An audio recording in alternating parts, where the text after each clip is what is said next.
بهار ما میخواد سورپرایز کنیم. آقا ببخشید میشه کفل ماشین رو باز کنی؟ بله بسته شده.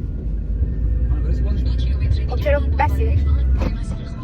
بچه‌ها کافه کنار مسجد. بچه‌ها راستی ساعت جدیدم از همه بچه‌ها مست و گردنبند جدید گرفته. بچه‌ها مهمون نوازی تا کی؟ برام آب یخ آوردن.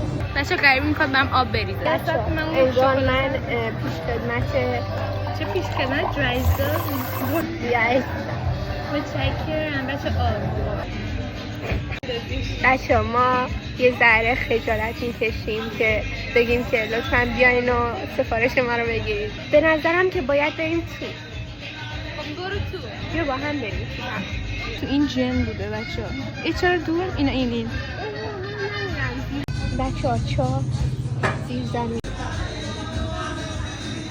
ننده بود داداشی باگاتو such a beautiful. آره اینم آب هویج بستنی